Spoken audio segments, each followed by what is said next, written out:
Welcome back. I was sent this video to have a look at. It's called The Case for Heaven is Dismissed, Lee Strobel Response. It's by Paul Agia. If you're not familiar with him, he's an atheist YouTuber who used to be Christian, I believe, and then obviously through a bad experience became atheist as a result. I don't know much about Paul Agia's channel. I haven't really watched his content. However, I do know that he is an atheist YouTuber. And I was asked to have a look at one of his videos, this one in fact. So this is quite a long one, but the guy has asked me to look from 18 minutes or so onwards, which is a subject of near-death experiences. That seems to be covering a lot of that on this channel so far. So let's have a look at this. I believe this is kind of they're using near-death experiences to support the idea of heaven, which near-death experiences don't, at least not the religious ideas of what heaven and hell is. So let's see what evidence is produced and what Paul has to say about it.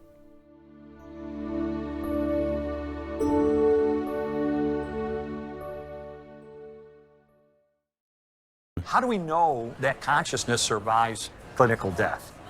And that's when we get into near-death experiences. That's when we get into definitions of death. Clinical death may not be what some other person would consider death. Some other person would consider death to be permanent death. Again, what's important when it comes to near-death experiences is what is the brain doing at the time that the experience took place, and was there any veridical perception that took place during that time when we can corroborate the brain scans and the brain activity to the time that the perception took place. If you say so, but even as a Christian, I was skeptical about near-death experiences. Even as a Christian, I was skeptical about near-death experiences. I mean, every time I find a case to research, it seems poorly documented, and always much better explained by the strange things we know. You're not looking at the right cases then, or not looking at the right literature about those cases, because there are many very strong documented cases of third-party verified veridical perception. In fact, here, I've got this book here, The Self Does Not Die by Titus Rivas, Annie Dervin and Rudolf Smith, which outlines, I always thought it was 100 cases of veridical perception in near-death experiences. It's not. It's I don't know exactly how many, but it's a good number of third-party verified veridical perceptions in near-death experiences, including when the brain was registered as being flatlined on an EEG, which basically means no registrable or no recordable cortical activity in the brain, which is thought to be necessary to have a rich experience of consciousness.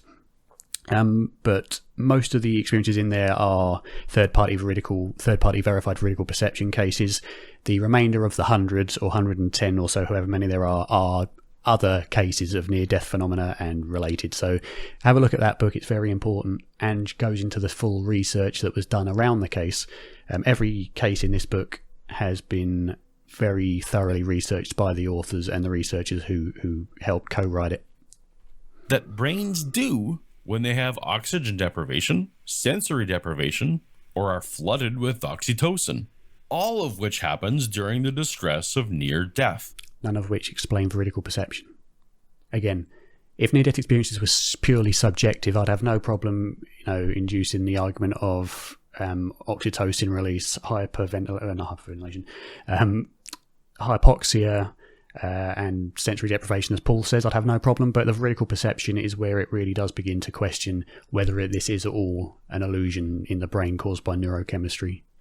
But this is a big-budget theatrical release documentary, so I'm sure Lee went with the best tested, most convincing examples in history to portray here. Pam Reynolds will definitely be in here then. In order to show that we have a consciousness that survives our death, we just need one authentic, corroborated near-death experience. Which is the white crow analogy. One can say that all crows are black until one person sees a white crow and other people then confirm that they also saw that white crow, and then you can no longer say that all crows are black. So you can say that the brain is the creator of consciousness and that it's dependent on consciousness until you have one verified case that shows that can't be true. And once you have that theory of brain creating consciousness and being dependent on the brain is no longer valid. Death experience. And we have a lot more than one of those examples. My favorite example is Pamela Reynolds. Perfect. Pam Reynolds. A specific case we can dig into. Pam Reynolds. At the age of 35, she underwent a surgery that required the blood be drained from her brain, her eyes be taped shut, and have devices placed in her ears. And yet, she witnessed things that she had no way of knowing unless her consciousness somehow survived her clinical death. while Lee doesn't come out and say it, context asks the audience to infer that this must... The thing is, the perception took place not when she was in clinical death. In other words, the perceptions took place when she was still breathing, her heart was still functioning, she wasn't in cardiac arrest, but it did take place under very, very heavy anesthesia and while during burst suppression. There were many different perceptions that Pam did have, but the one I'm talking about is when she heard one of the doctors talk about her femoral artery being too small. I'm sure that will probably be brought up, but that took place not while she was clinically dead, and I don't believe any of the other perceptions did either. be because she has a soul separate from her brain. Unsurprisingly, Difficult using that word soul because it always carries a religious connotation. Best is to think that maybe consciousness is not necessarily dependent on the physical brain in order to be there, I suppose is a better way of putting it.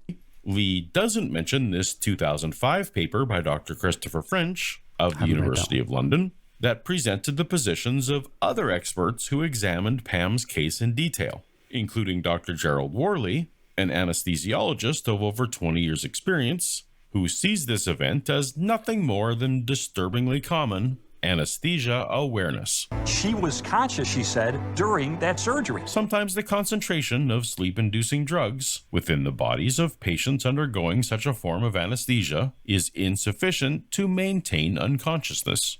So these people are awake. They hear what's going on around them. They feel the touch of the surgeon and others, and if their eyes are open, they actually see what's happening. But because of the powerful pain-killing drugs, they feel no pain.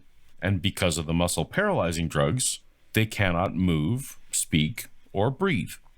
They lie still and unmoving while observing all that happens to them and around them. Subsequently, after recovering the ability to speak, they can give very detailed reports of what happened to their bodies and about their bodies during their periods of awareness. A very good description of the phenomena of anesthesia awareness.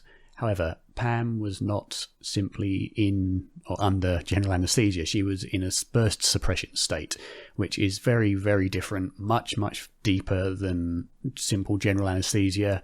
Burst suppression is effectively where the cortical activity of the brain is stopped using these anesthetic drugs, and only the brainstem is functioning measurably at that time. And they use burst suppression by, specifically in Pam Reynolds' case, she had moulded earplugs, one plug in each ear, one playing a series of very loud repetitive clicks, very fastly repeating clicks, like 30 a second or something, and white noise in the other ear, and both were played at 100 decibels, which is like standing next to somebody with a jackhammer beside each ear. And that was to monitor the response of the brainstem to those stimuli. During that time, her cortex was, of course, being recorded, the cortical activity on an EEG, and it was effectively flat. It said effectively flat specifically because it wasn't flatlined. Her heart was still working necessarily, but there was no way that brain was producing consciousness due to according to the levels that were being recorded, and it was necessary to maintain burst suppression. I do have an email here from one of my contacts who generally likes to remain anonymous, so I won't give his name. But he is a researcher who has gone very, very, very deeply into this case, has spoken with Dr. Spetzler. Is it Robert Spetzler? Dr. Spetzler, who was the head surgeon in the Pam Reynolds case, has spoken to Michael Sabum, who was the researcher who first outlined the case, and has really dug deep into the full medical literature of this case. And his email is necessary because it says, "Sir, I wonder," and this is to Dr. Spetzler, "Sir, I wonder if you wouldn't mind answering a question that's troubling me. I would be very grateful. In the famous Pam Reynolds aneurysm case, when she overheard the conversation about her femoral arteries being too small, and you, sir, said, 'Try the other side,' which is what Pam heard, at that point in the operation, were her brainwaves effectively flat? And is that why you said that you don't have an explanation for it?"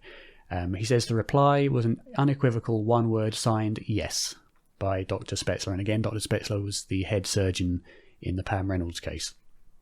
Another email which is more specifically focused on the subject of, I keep wanting to say terminal lucidity, it's not, anesthesia awareness. Rudolf Smith, who was co-author of this book, also emailed Dr. Spetzler asking effectively the same question but in a different way, and Spetzler's response was simply that anesthesia awareness is incompatible with burst suppression. And she certainly was in burst suppression at the time of the femoral artery comment. And again, I will link this article here from Neuroanesthesia Journal, I think it's called. I'm not 100% sure, but it's from the Stanford Library, which shows the complete process of the procedure that Pam undertook. And it shows that burst suppression is initiated very early on in the process. This may sound amazing to some people, but everyone can test for themselves the quality of observations made by a person lying still with their eyes shut. Lie blindfolded on a bed.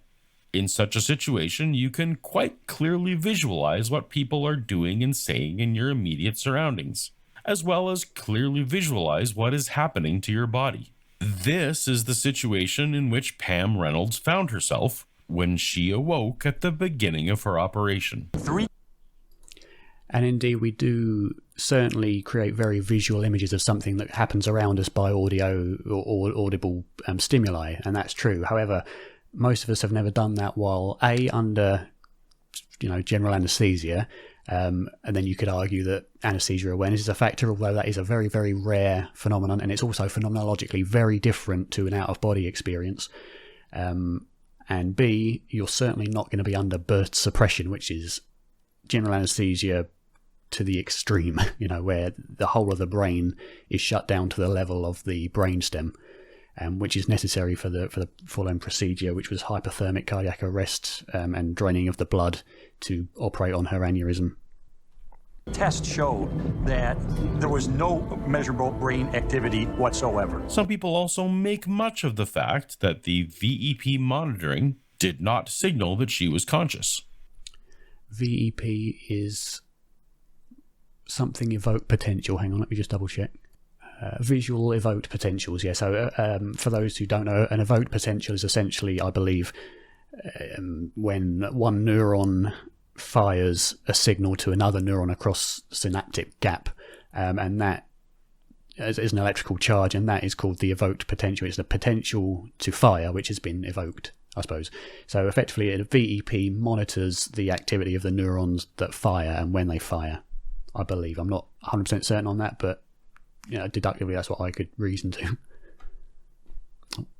The truth about all monitoring, such as VEPs, is that while such monitoring is generally very accurate, it is not 100% accurate. This is realized and appreciated by all experienced anesthesiologists who understand and must work with this humbling fact. So they always keep a sharp eye on their patients for other signs of awakening. She had devices and... So far, to explain this case in physical terms, we have to have the very rare occurrence of anesthesia awareness, which happened during a deep state of burst suppression, for an operation that certainly could not warrant the possibility of someone experiencing anesthesia awareness, which in itself is already very, very uncommon, let alone within burst suppression. And B, the machines that have been measuring her brain activity, her cortical brain activity, were faulty. So that's two very, very rare occurrences, made even more rare by the burst suppression aspect of it, happening together in order to explain this. It's possible, but we're kind of beginning to wander outside the realms of plausibility for me. Of awakening. She had devices inserted into her ears so that all she could hear was 100 decibels of sound, which is like a subway train going right next to her. Some authors make much of the fact that she could hear everything, in spite of the fact she had earplugs feeding clicking sounds into her ears. My reaction to this is, of course she could hear what happened about her. Proof of this is seen all about us. There are simply enormous numbers of people all around the world listening to loud music played through earplugs who at the same time are able to hear and understand all that happens in their surroundings. And people under anesthesia can hear things. Otherwise, this perfectly standard VEP monitoring technique would be useless as a measure of the depth of anesthesia. So being able to hear, despite the insertion of earphones making clicking sounds, is nothing wondrous. Important detail missed here. In fact, a couple of important details missed. A, they were moulded earplugs, which were designed to really not allow any sound in at all, I believe. Second thing that was missed out is what Pam Reynolds actually reported in terms of when she heard the femoral artery comment. She reported hearing that clearly, but when asked if she heard any clicking or any buzzing or any noise from the earphones, which again are moulded straight into her ear canal at 100 decibels, she reported hearing nothing except the words of the doctors. Now, either as a musician, she is incredible, and this argument's been made, she's incredibly well skilled at ignoring sounds and focusing in on other sounds to hear the conversation only and not the 100 decibel noises. So again, two people with jackhammers standing either side of you, right next to you, you can ignore that and hear someone talking just, not far away from you, but you can hear them without hearing the jackhammers. Again, to me, leaving the realms of plausibility. Gerald Verley, Dr. Gerald Verley, who I believe this article is by, he has been criticised as being disingenuous and ignoring various facts to suit his own kind of ideology.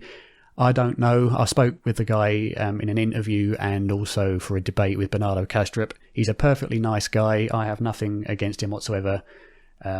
He's certainly a very professional anesthesiologist, and I certainly respect his opinion. However, I do also respect the opinion of those who have gone into the case, who have spoken to those who were there and who actually operated on Pam. I respect their opinions as well, and I generally take their side more so because their source is much more credible. Gerald is definitely an anesthesiologist, a very professional and highly regarded anesthesiologist, but he wasn't there for the Pam Reynolds case. He doesn't know the full details. He hasn't reached out and spoken to Dr. Spetzler, I don't believe, or Pam herself, whereas those I look to for accurate information on this have, and have been in frequent conversation with them.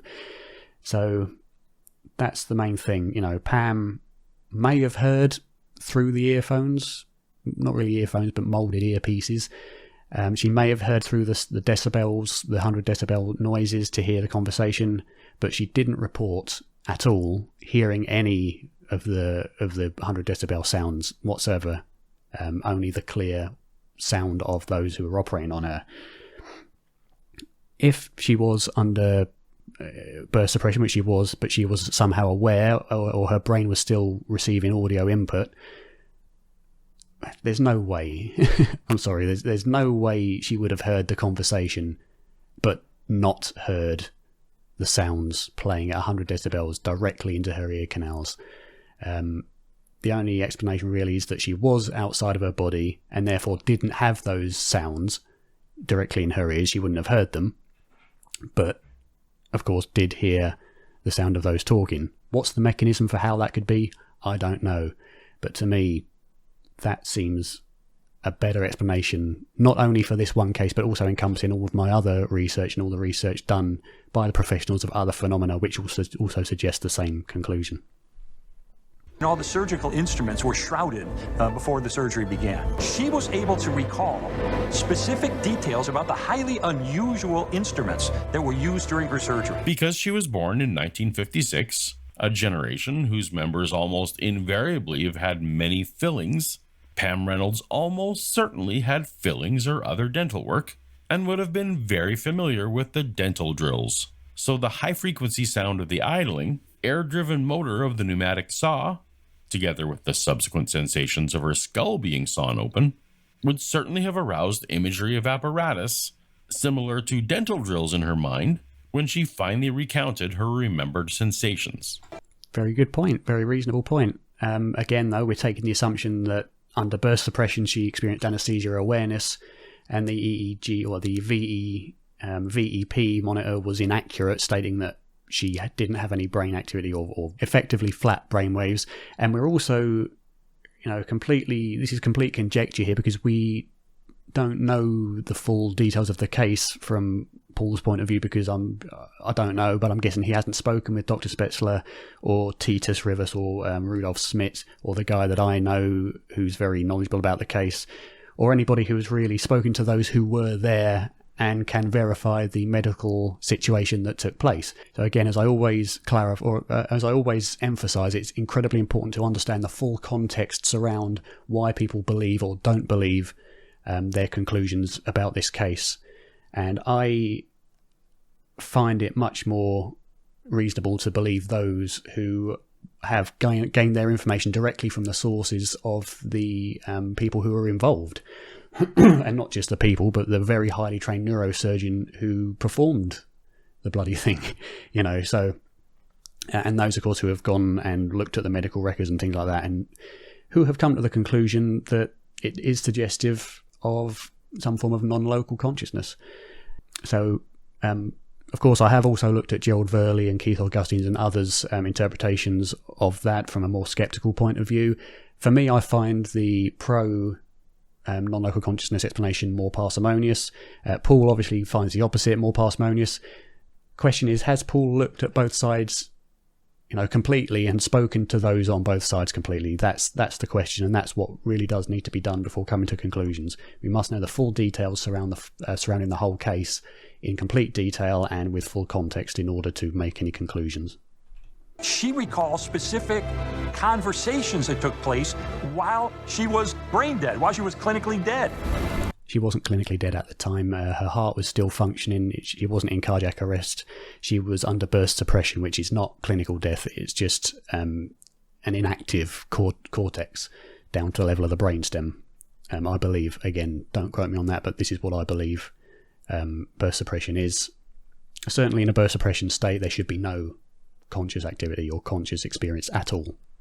She remembers one person saying, we have a problem, her arteries are too small. She was not on cardiac bypass at the time of her out-of-body experience because the cardiothoracic surgeon was having trouble introducing the cardiac bypass machine tubing into the blood vessels of her right groin. The blood vessels in her right groin were too small for the size of the tubing and the blood flow needed for cardiac bypass.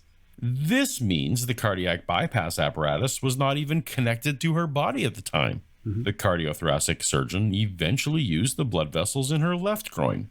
So at that time, Pam Reynolds had a normal heartbeat and body temperature, as well as the normal responses of a paralyzed person who was awake while supposedly under general anesthesia. Except she wasn't simply under general anesthesia, she was under burst suppression. And again, according to Dr. Spetzler, Spetzler's response to that was anesthesia awareness, which is what Paul is talking about and what Gerald Verley is talking about. Anesthesia awareness is incompatible with burst suppression. And when asked, in the famous Pam Reynolds aneurysm case, just to reiterate, when she overheard the conversation about her femoral arteries being too small and you said try the other side, which is what Pam heard, at that point in the operation were her brainwaves effectively flat? Yes. And is that why you said that you don't have an explanation for it? Yes. So this is, again, the head surgeon who was actually performing the surgery.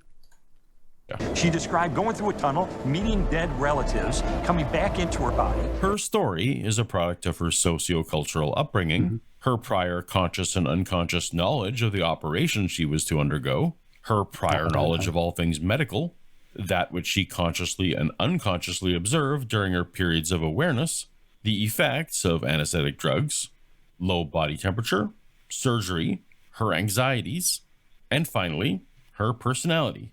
All these things were unconsciously combined and integrated into a coherent story of a wondrous experience. I don't know about Pam's medical knowledge or her understanding of the surgery before it took place. I've heard reports and I've read reports saying that she didn't have a clue how it worked, what was going to happen. So if that's true, that's a kind of a stretch to say that she could have gleaned that from pre-knowledge. Again, it's reasonable to say that she could have made all this, even the veridical perceptions, she could have garnered all that through being unconscious but still being able to transmit and receive kind of input.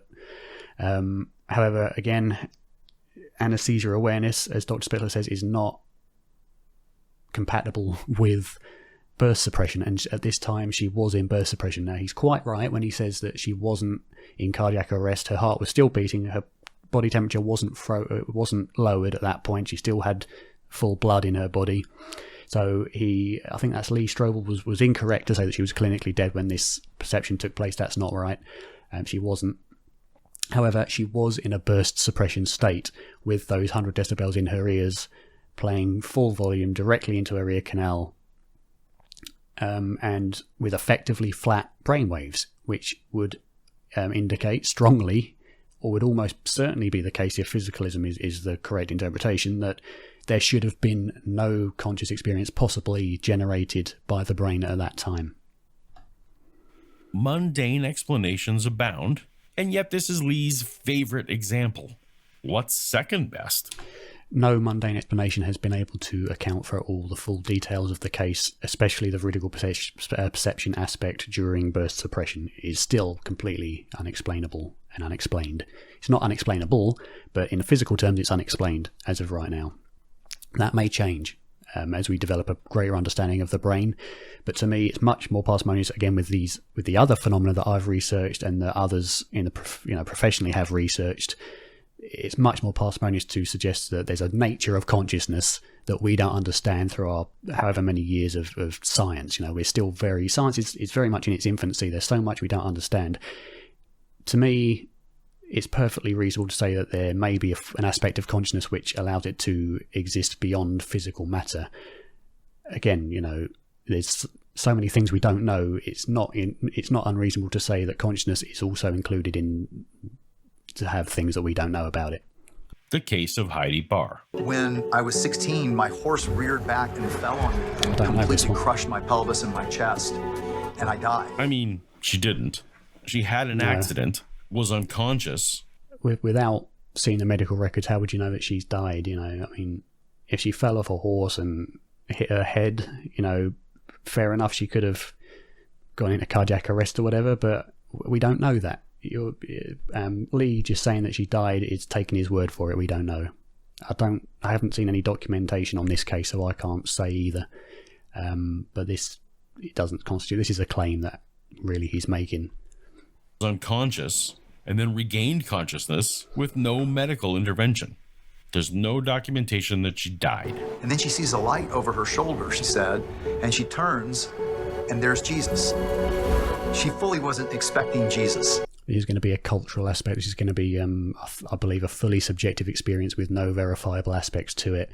A lot of people will see what they would expect to see through their conditioning, their culture, their religion, etc., their upbringing. Christians will often see Jesus and Christian scenes from the Bible and things like that, and the Christian idea of heaven or hell. Muslims will see Prophet Muhammad as well as what they would expect to see once they die. I don't know much about that because I'm born in kind of the more Christian society. So, without that veridical perception aspect, one can always make a very strong argument that these are psychological phenomena. And yet she said, I knew this was God, and he looked just like Jesus. And while Lee doesn't ask Heidi what Jesus looked like, other programs did. His hair's about my length. It's a chestnut brown. He's got some streaks in it. It's wavy.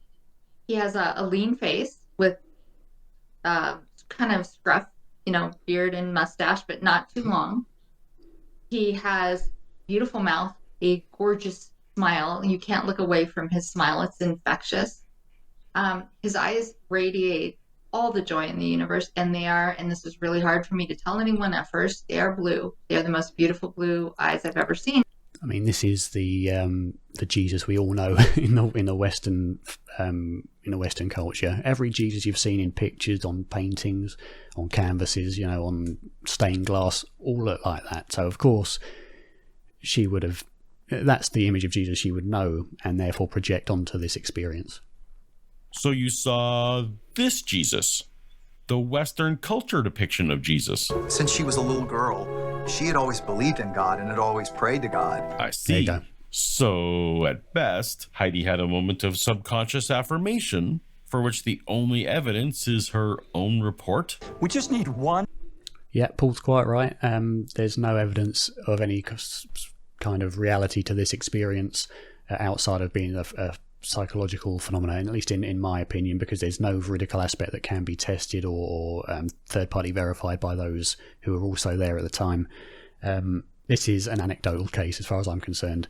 I don't know the documentation out there. If there is documentation and research done into this which gives more detail, it may go beyond an anecdotal case, but I don't know of it. So from my initial hearing of that case, to me it's anecdotal and doesn't provide evidence of any form of life after death.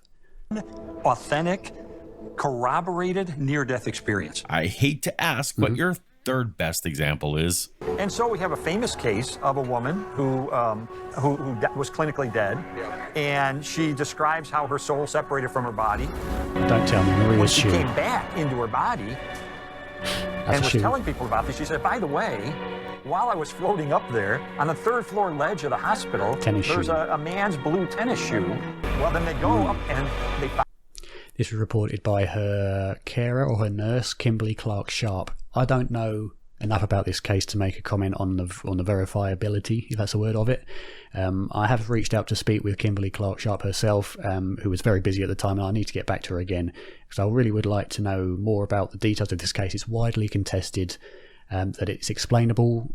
Researchers have allegedly demonstrated that the shoe was visible from the floor and from other places in the hospital. But Kimberly Clark Sharp has gone back and said, you've got the details all wrong. I was there. This isn't what happened. This isn't what it was like. Until I speak to her myself, I don't know enough about this case to really have a strong opinion either way. yes, here it is, exactly as she said. Okay, here we go. The 1977 case of Maria, as described to the world by her social worker, Kimberly Clark. In 1996, researchers Hayden Ebbern and Sean Mulligan visited Seattle to interview Clark personally and visit Harborview Medical Center. Notice about this video, it's as you'd expect, of course, and fair enough, it gives the negative kind of position on it. This is very much presenting the literature of those who are skeptical towards the near-death experience and who have tried to explain them away, but there's no showing of any work by Dr. Bruce Grayson or Raymond Moody, if you could call him a researcher, or Pim Van Lommel or Penny Sartori or anybody else who has really studied this and has come to the positive conclusion. It seems to be a very one-sided argument. However, he is presenting an argument against it, so you would expect that to be the case. But I would strongly urge anybody who is watching this and who has watched Paul's video to also look at the literature from those who are pro afterlife, I suppose, or pro non-local consciousness, and read the literature to understand why they believe what they do. And again, these are not anecdotal cases. These are, peer-reviewed studies, case studies by university professors, from the University of Virginia, for example, and where Dr. Bruce Grayson and others come from.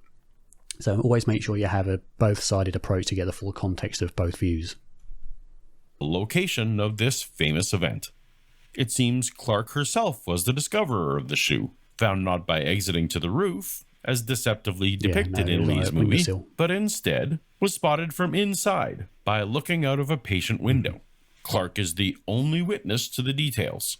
The shoe was not photographed, which is why I'll really want to speak with her before garnering any sort of opinion on it. I don't know. I keep saying garnering. I don't know if that's the right word. You know what I mean.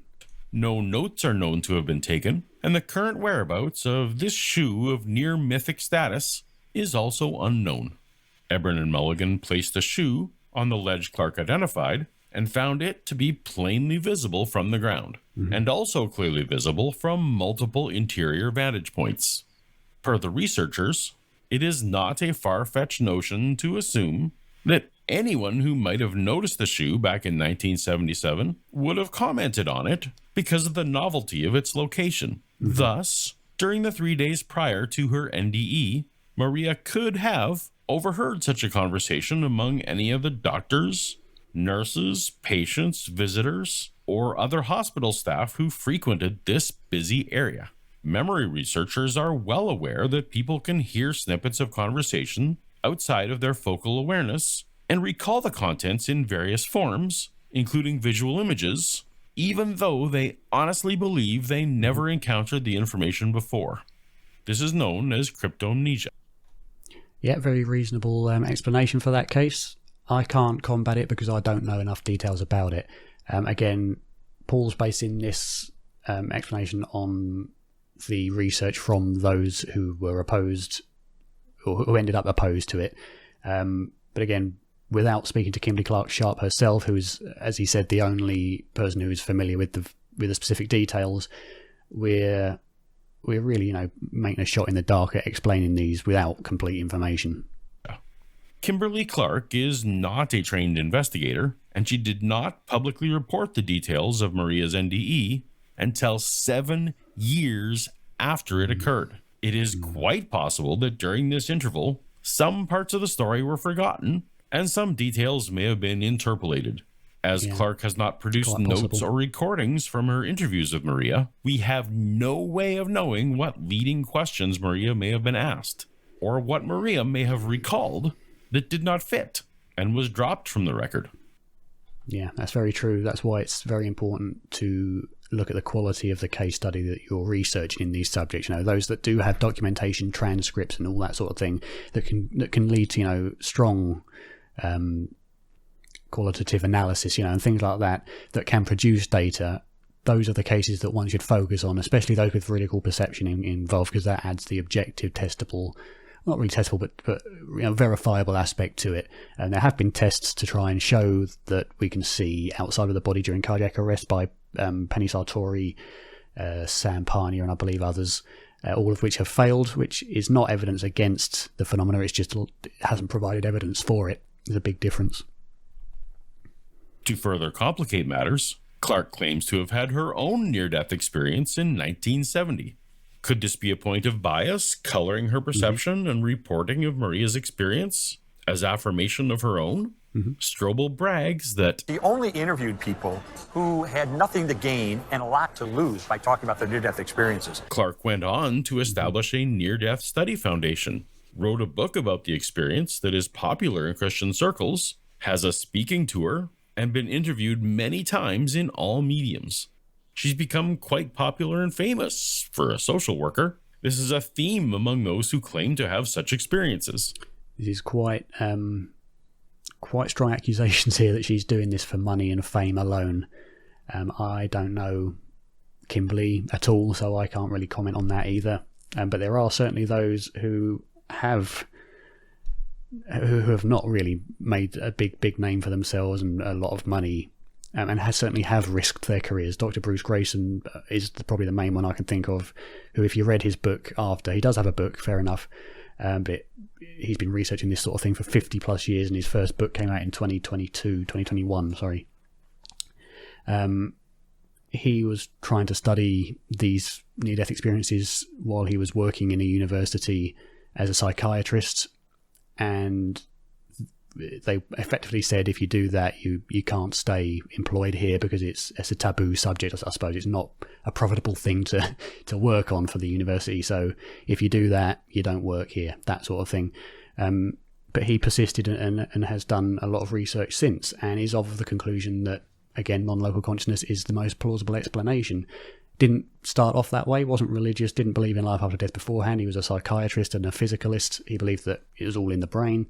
Until he had an experience, not himself, but of one of his patients, which I won't get into, but effectively, you can read about it in his book.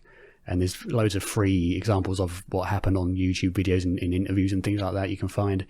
But effectively, after looking for a long time trying to explain these in physical terms, he couldn't find any way to reasonably explain these in physical terms, so he ended up with the belief that there is more to consciousness than we currently understand. Sometimes fame and fortune, sometimes not, but always affirmation and attention from their community. On a related note, the film's final NDE also comes from a book author who has appeared on programs like NBC's Today Show, The Oprah Winfrey Show, 48 Hours, The Discovery Channel, and Coast to Coast AM. He only interviewed people who account. had nothing to gain and a lot to lose by talking about their near-death experiences. In 1985, Howard Storm... The only thing I know about Howard Storm's account is that he was an atheist, had an experience, and therefore became Christian. I don't know the details. I don't know the documentation or anything about it, so I'll just let this one play out. Suffered sudden abdominal pain, went to the hospital, and passed out from the pain while waiting for emergency surgery. I awoke from unconsciousness, and I was standing next to the bed, and I felt wonderful, better than I ever felt my whole life. And I noticed that the big dead lump in the bed was me. Shadowy figures led Storm down a corridor for miles, yelling at him and finally biting, assaulting, and violating him. I heard a voice say, "Pray to God," and I thought, I don't believe in God, I don't pray. And the voice said, "Pray to God," kind of strong. And I thought, I don't know how to pray. I can't pray. You didn't know how to pray? As a little boy, when I sang Jesus Loved Me, I believed that there was this really cool guy named Jesus, and lions and tigers and bears would come out of the closet and, and start swarming around my bedroom in the middle of the night. I would pray to Jesus, and they would all flee. So when you were a little boy, you would pray to Jesus, but as an adult, you didn't know how. Also, you have a history of visceral visions or delusions that would go away when you prayed to Jesus. And what happened during your adult visceral vision? I called out to him, "Jesus, please save me." And with that, a tiny light appeared in the darkness and got very bright. Out of it emerged hands and arms. And he reached down and touched me, and he brought me up against himself and put his arms around me and began to stroke my back like a mother or father would with their child. A parent would certainly put a stop to such abuse upon discovering it. But why is Storm not concerned that his parent could have prevented the abuse in the first place? In Christianity, we're often told, well, now you have to make a belief that God is there. You have to make a decision, and you have to affirm God's existence and his, Jesus' lordship in your life. And if you don't do that, you're going to burn in hell forever. Which is exactly why I've never been religious, and I don't see the sense in mainstream religion, because don't believe in God and go to hell, in my book, is extreme blackmail, and you can't preach that that's the truth and then preach an all-loving, all-respectful, all-forgiving God. It just doesn't logically follow, and it's also a very cruel God to be if that's what he does for all eternity, and eternity is a long, long time. So to me, that belief is just it's cruel, it's blackmail, and not something I'm happy to involve myself with. And I just go as a father, would I make myself hidden to my son, who I love dearly? Would I hide myself from him his entire life? And then, if he denies my existence or doesn't, love me enough or the right way or believe the right things about me, burn him forever? No one would look at a parent and say, that's a good parent. Exactly. Now, question is, were these an original part of the original Christianity? How much of it has been added? I mean, I know hell was never a part of the Bible for many years until it was added for control reasons by the rulers and whoever else got their hands on it. Again, to look at the real meaning behind these religions, one would have to go back and interpret the original scriptures in the original context, in the original language, in the original time, to understand exactly what was being said. And I'm pretty damn sure that modern Christianity, modern Islam and things like that are probably very far removed from the original meanings of the creations of these religions. Keep in mind that this internal experience of Storm's all happened before he was prepped for surgery. While it was happening, he was merely unconscious, not near death in any clinical way. He's basically describing a dream. His was an example of someone who had a terrorizing experience. How do you go about, for that one, verifying, its validity? Yeah, that's a good question. It is a good question.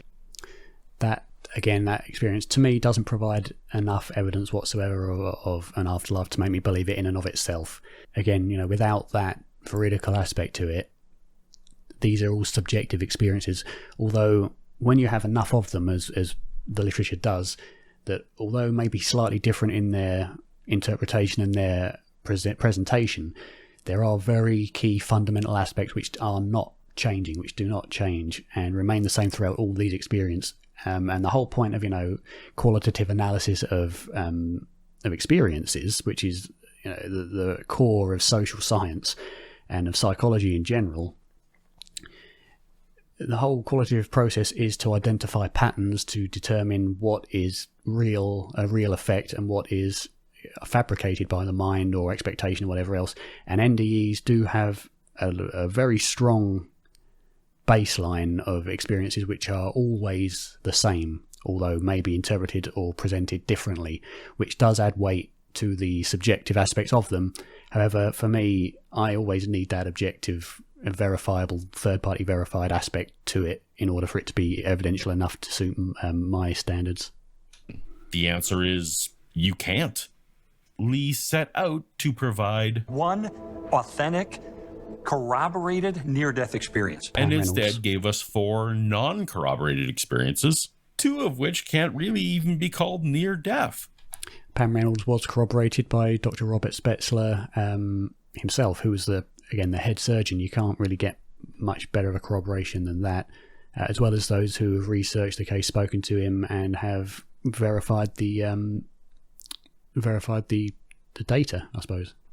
None of which, obviously, can be called post-death, which is what would be needed to demonstrate what happens post-death.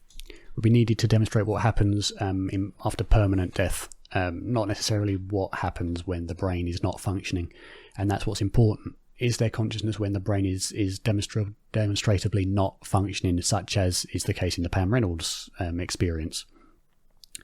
You can't really show what happens after permanent death for definite, because nobody who's been permanently dead has come back, otherwise they wouldn't be permanently dead. You can argue that evidential mediumship and Pekingarian experiences like that, things like that, can give us a hint. But again, permanent death is one of those things. It's one can only know through experiencing it, because otherwise we're just going to be guessing from the perspective of people who have experiences while they're alive, or not permanently dead, temporarily dead, I suppose. Again, it depends on your definition of death, but who are in a state where their brain could not physically produce consciousness but have been conscious. If you're going to name your movie The Case for Heaven, I think it's reasonable to expect you to, make a case for heaven. I want to reach a verdict in the case for heaven based on the evidence and not on my wishful thinking, or not on my preconceptions, or not on my biases or prejudices. I want to reach it based on what is the evidence.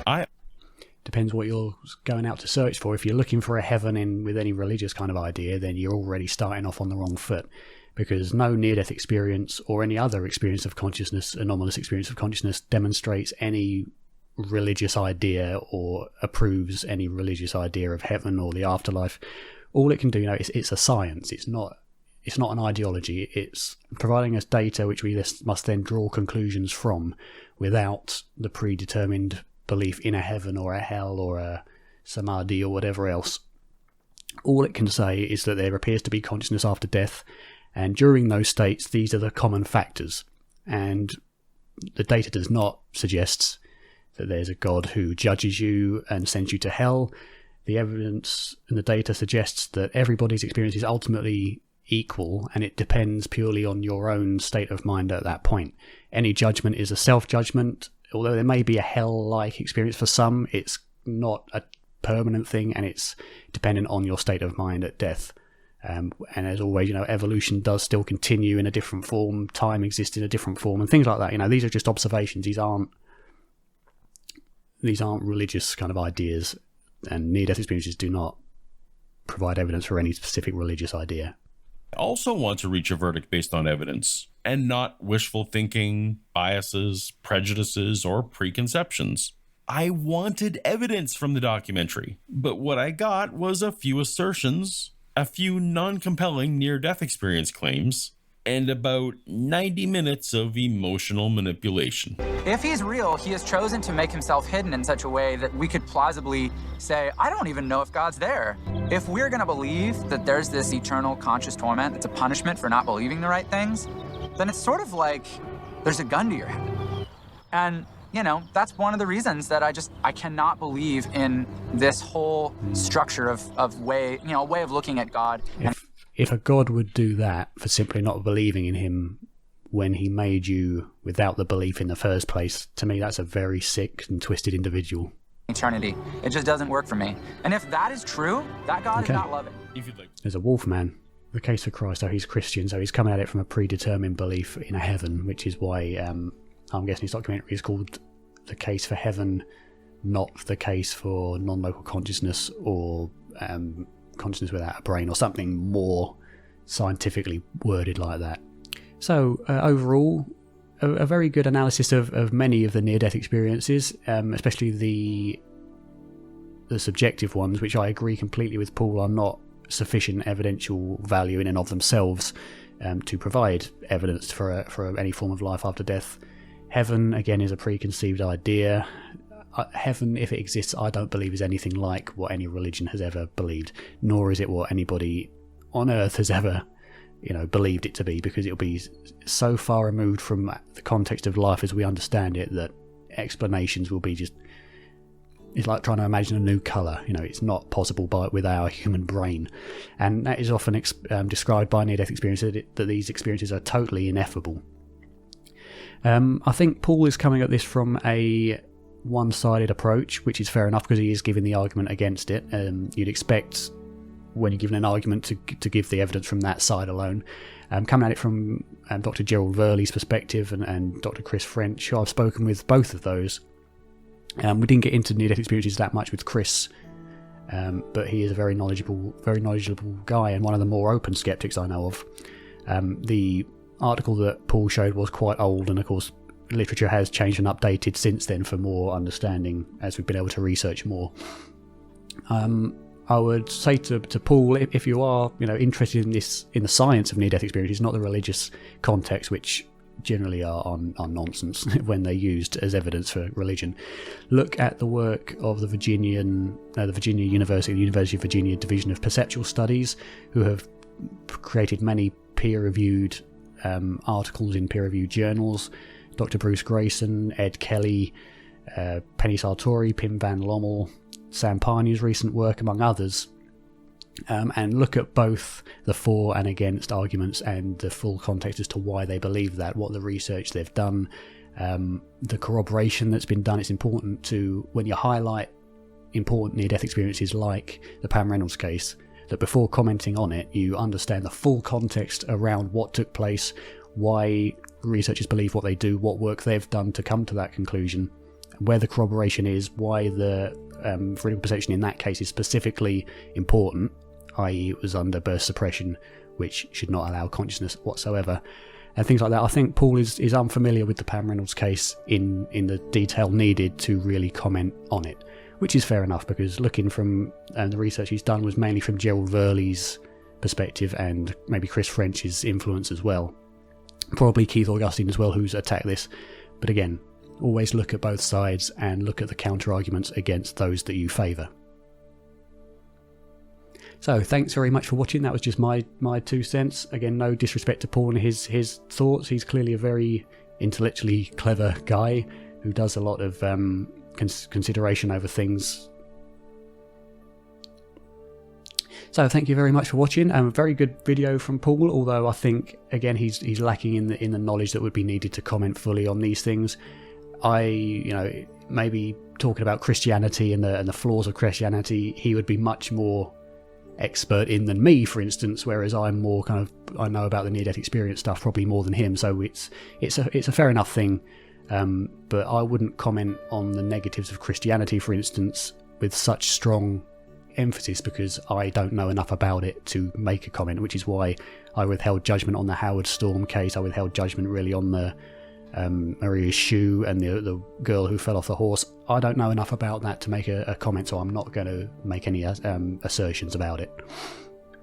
If you have any other videos or articles or anything else you'd like me to give my thoughts on, just drop me an email, send it to me in the Discord, in the Facebook group. I'll link all of those down below as well. You can find them all on the website. Just let me know. And I'll see you all in the next one. Take care.